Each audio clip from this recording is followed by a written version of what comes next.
oleh keharusan kalian membela mereka, mengayomi mereka.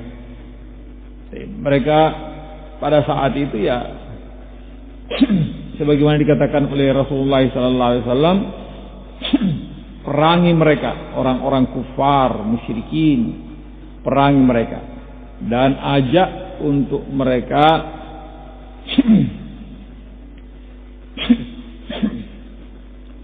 untuk mereka memilih satu di antara tiga, ajak mereka masuk Islam. Dan kalau mereka masuk Islam, ajak mereka untuk hijrah. Baik. Kalau mereka hijrah, tinggalkan kampung halaman mereka, bergabung dengan kaum muslimin di Madinah, maka untuk mereka sebagaimana apa yang untuk orang-orang muhajirin dan al-ansar. Baik, kewajiban dan hak mereka sama.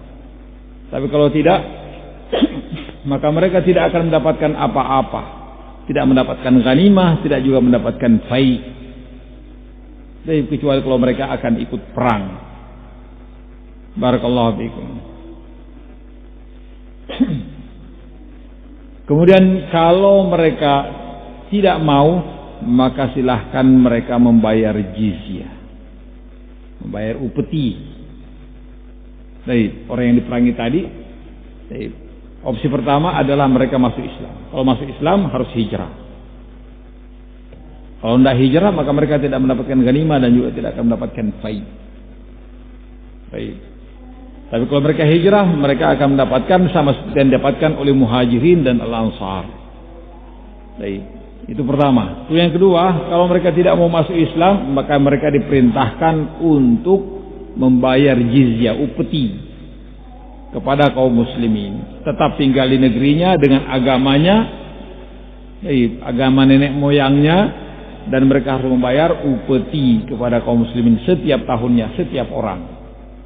Barakallahu fikum, sesuai dengan yang ditentukan oleh pemimpin kaum muslimin. Kalau juga mereka enggan, maka ista'in billah, mohonlah bantuan kepada Allah Subhanahu wa taala, perangi mereka. Tiga kemungkinan. Ajak masuk Islam.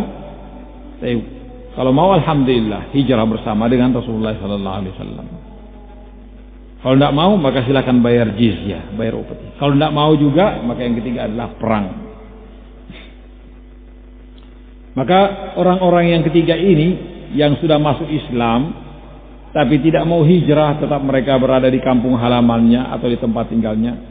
Kata Allah Subhanahu wa taala, "Malakum min walayatihim min syai' hatta yuhajiru." Tidak ada tanggung jawab kalian terhadap mereka ini sampai mereka mau hijrah, bergabung dengan Rasulullah sallallahu alaihi wasallam. Kenapa? Karena pada saat itu Rasulullah sallallahu alaihi wasallam sangat butuh personil. Jumlah kaum muslimin sangat sedikit. Butuh personil, butuh orang-orang bersama-sama membangun dakwah ini, membangun barakallahu fikum wilayah kaum muslimin bersama-sama, jihad fisabilillah. Wa in istansarukum fid din fa alaikumun nasr.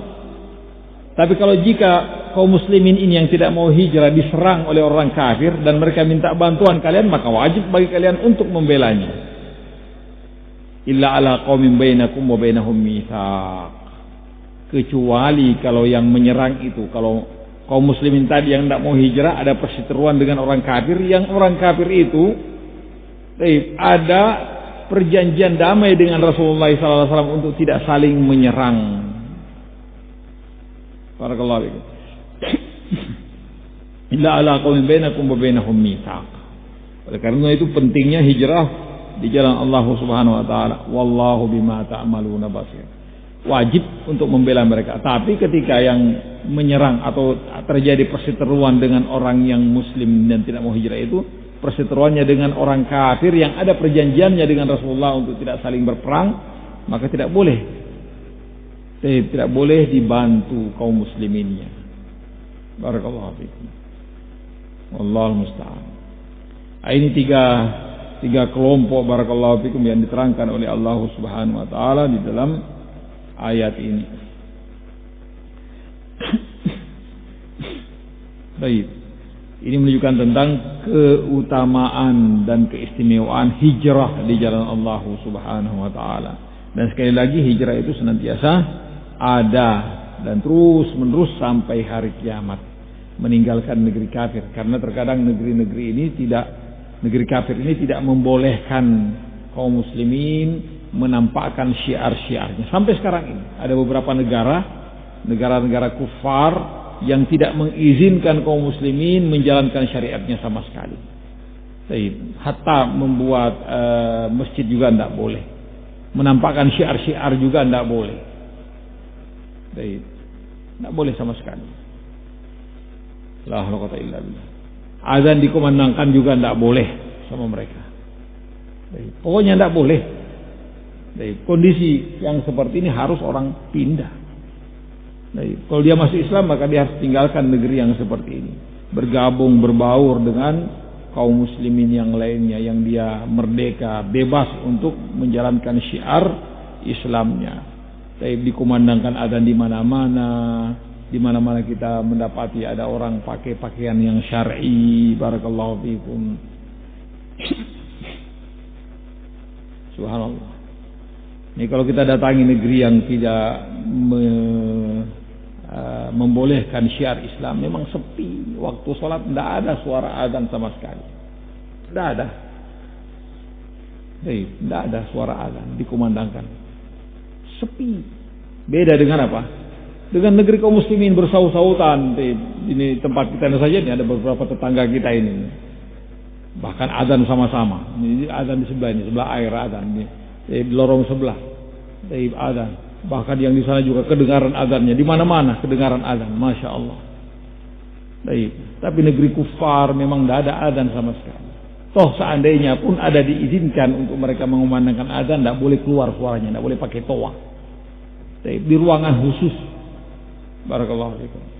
Ruangan khusus, ini mungkin milik kedutaan atau apa. Ya al-muhim. Mereka tidak boleh menampakkan syiar-syiarnya. Kalau kondisi seperti ini sekali lagi harus mereka keluar. Keluar dari negeri itu untuk bebas mereka menjalankan syiar-syiarnya. Barakallahu fikum. Ini mudah-mudahan Allah Subhanahu wa taala mengampuni kesalahan dan kekurangan kita tutup dengan kafaratul majlis. Subhanallah wa bihamdihi asyhadu an la ilaha illa anta astaghfiruka wa atubu ilaik.